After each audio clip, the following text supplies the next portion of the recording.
Presidente, o senhor falou em democracia, falou em direitos humanos aí numa resposta anterior à pergunta do Eduardo Castro. Eu queria perguntar para o senhor, frente a tudo que está acontecendo em Cuba, se o senhor ainda defende o governo cubano como sempre defendeu. Ô, Sabino, eu já estava achando que essa pergunta estava demorando demais. Gente, eu acho. O que está acontecendo em Cuba de tão especial? Houve uma passeata em Cuba. Aliás, numa das televisões que eu assisti, o presidente de Cuba estava na passeata. Estava conversando com as pessoas na passeata. Olha, há razões de ter protesto em Cuba? Há. Cuba é um país que está empobrecido por conta do bloqueio, que é muito sério. São 60 anos de bloqueio. Nessa questão da pandemia, é quase que uma coisa desumana se manter o bloqueio, porque quem morre é criança, quem morre são velhos, quem morre são pessoas que não estão em guerra. Mas, presidente, peraí, então, tem faixas lá pedindo o fim da ditadura nos protestos. Eu vou chegar lá, gente. Eu cansei de ver faixa aqui, fora Lula, fim da Dilma, fim do PT, eu cansei de ver faixa. Cansei de ver faixa fora Bolsonaro, fora Fernando Henrique Cardoso. Sabe, isso tem todo mundo, fora Trump. Sabe, tem tudo. Sabe, no mundo inteiro é assim. Graças a Deus que existe possibilidade de haver manifestação. Agora você não viu nenhum soldado ajoelhado no pescoço de um negro matando ele. Você não viu.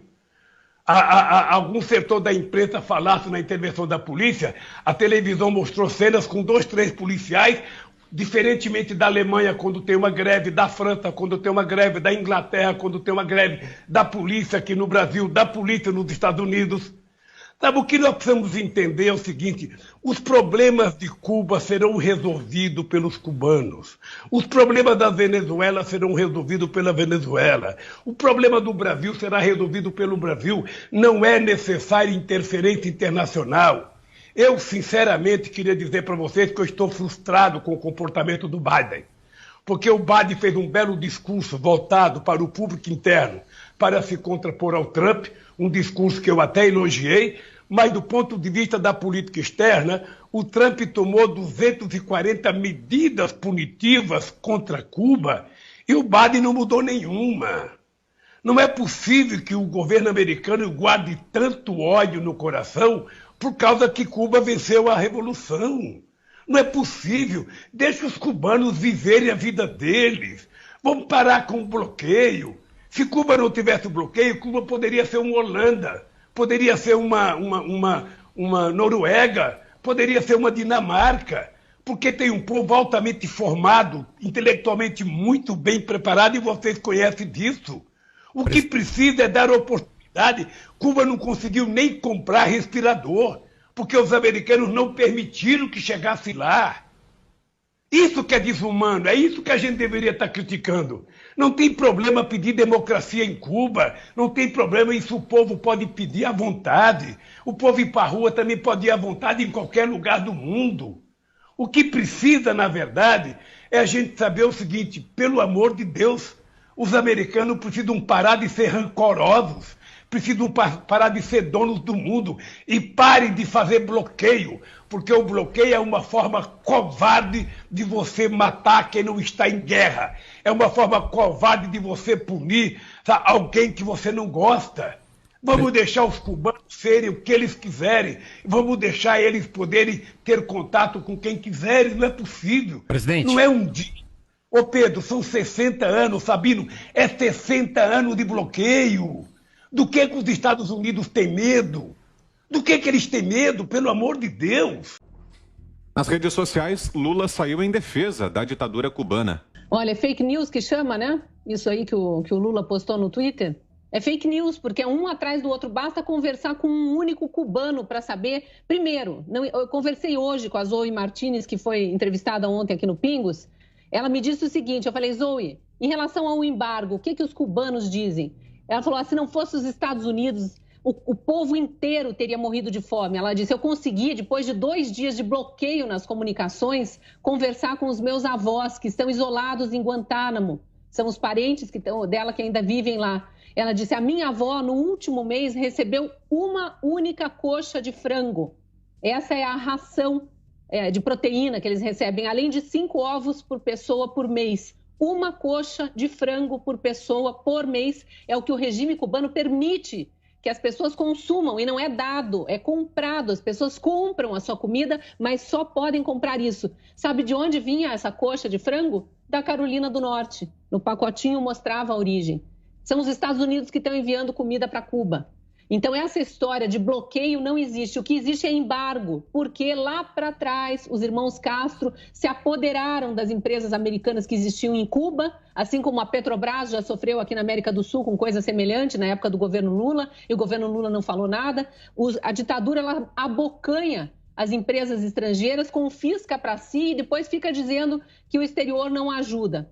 Quem conversa com um cubano sabe que não tinha policial mesmo com o joelho no pescoço de nenhum negro. Tinha policial com rifle atirando contra pessoas desarmadas na rua. E que essas pessoas que estavam na rua são jovens, porque são os que ainda têm alguma energia para ir para a rua. Os pais, os avós, muitos estão de cama, com Covid, sem direito a internamento. Quando são internados, falta luz no hospital. A Zoe diz que em um único hospital de Havana ao mesmo tempo, morreram 12 pessoas que estavam internadas no respirador, não por causa da Covid ou por causa da falta de ar, porque faltou luz e os respiradores e os aparelhos foram desligados, todo mundo morreu. É esse o paraíso, Lula? Para onde você quer que a gente olhe? Para onde que a gente quer que os brasileiros se espelhem? Como dizem todos os que odeiam a esquerda por causa desse monte de mentiras, vai para Cuba e fique por lá, por favor, especialmente no ano que vem. Ana. Olha, Vitor, é absolutamente inacreditável, além disso tudo, né, do absurdo que nós estamos vendo, o silêncio de grande parte aí da imprensa brasileira, que agora precisa empurrar esse nome do Lula para a corrida presidencial de 2022.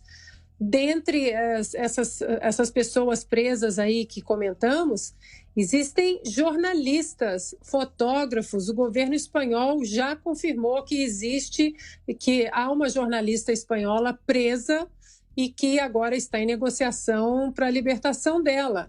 E mesmo assim a gente não vê a mesma indignação aqui no Brasil, da velha imprensa, como o Augusto sempre coloca muito bem, que para mim agora já não é nem uma velha imprensa mais, é uma imprensa com pompom na mão, né?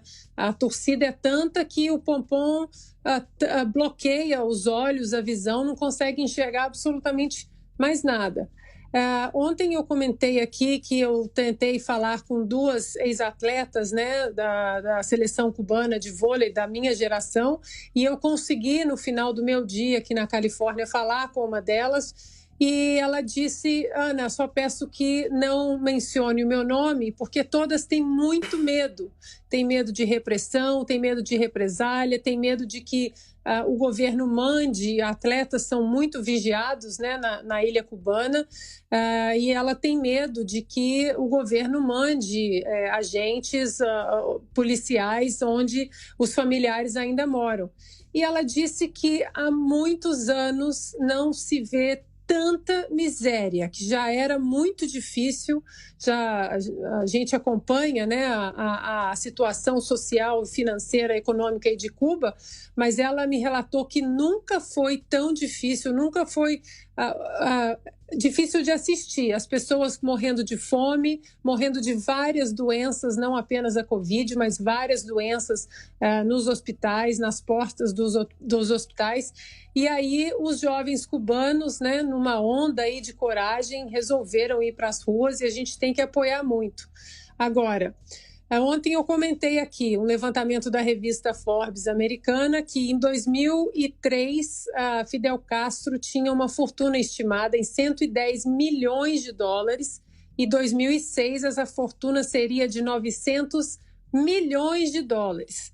Aí eu deixo a pergunta aí para o Augusto: quanto desses milhões de dólares da família Castro não vieram exatamente dos nossos bolsos aqui do Brasil? Cuba jamais aprendeu. A ditadura cubana é uma ditadura sexagenária, ela tem 60 anos, não sabe ainda viver sem mesada ou sem auxílio de alguém.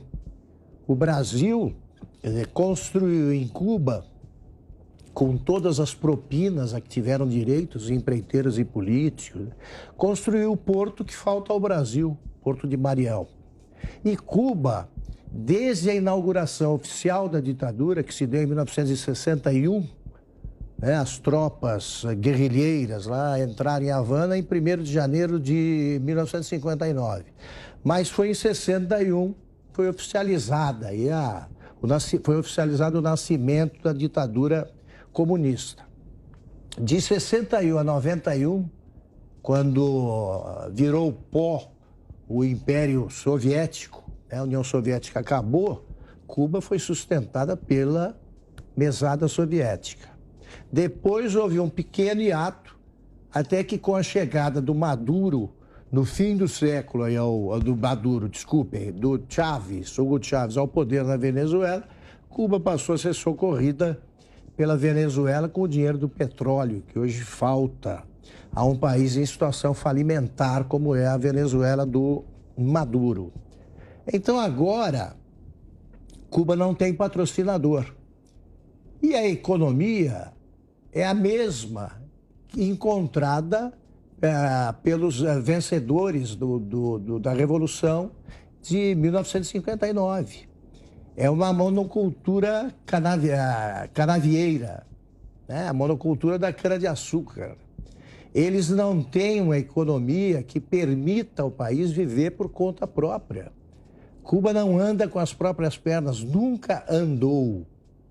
E lá é o seguinte, ele acusa os Estados Unidos, pela situação difícil, para ser brando, pela qual passa o país. Os Estados Unidos, lembrou a Cristina, isso aí, é o maior fornecedor de alimentos de Cuba.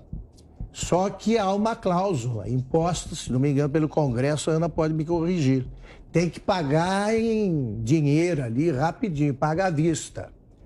Não é como o Brasil, não, fica devendo para o BNDES.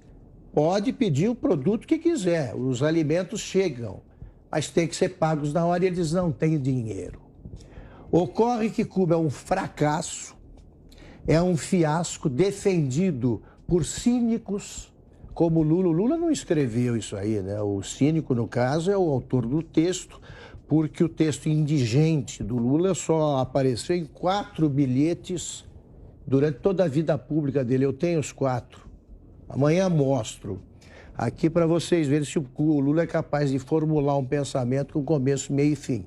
Mas ele gosta do Fidel, porque ele pertence ao grupo que sempre comeu em Cuba. Comida é uma das reivindicações maiores aí dos manifestantes. Comida, hospitais, mudanças na política econômica e liberdade. Eu descobri em Cuba, volto ao Lula daqui a pouco, que o regime cubano, esse emagrece, esse não falha. Eu fiquei uma semana lá nas ruas e eu não vi um único gordo. Não é nada de preconceito contra gordo, não. Só vi magro. Parecia aqueles países africanos aí em crise marcada pela fome. Pois bem, eu descobri no fim da viagem, numa recepção no Ministério das Relações Exteriores, que todos os gordos estão no governo. Não por acaso, O Lula nunca teve uma cintura de toureiro espanhol. Então lá ele era bem tratado, comia bem. A nomenclatura cubana, os donos do poder, esses sempre viveram a vida de nababo. É o povo que não come. Então é esse o regime involuntário, a que eles são submetidos. Não tem comida. E não tem comida por quê? Porque Cuba fracassou em campos nos quais prosperaram países que nos anos 50, no século passado, tinham os mesmíssimos problemas de Cuba. Singapura, por exemplo, tigres asiáticos.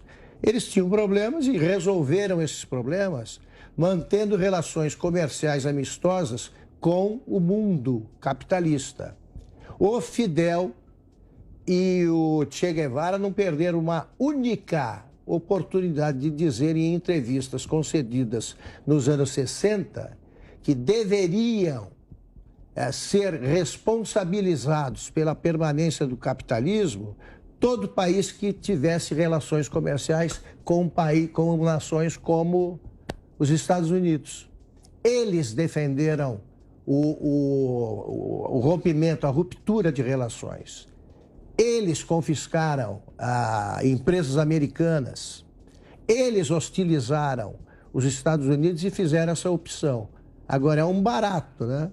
O sujeito culpando um país capitalista pela falência do país comunista que não deu certo porque não escolheu o capitalismo.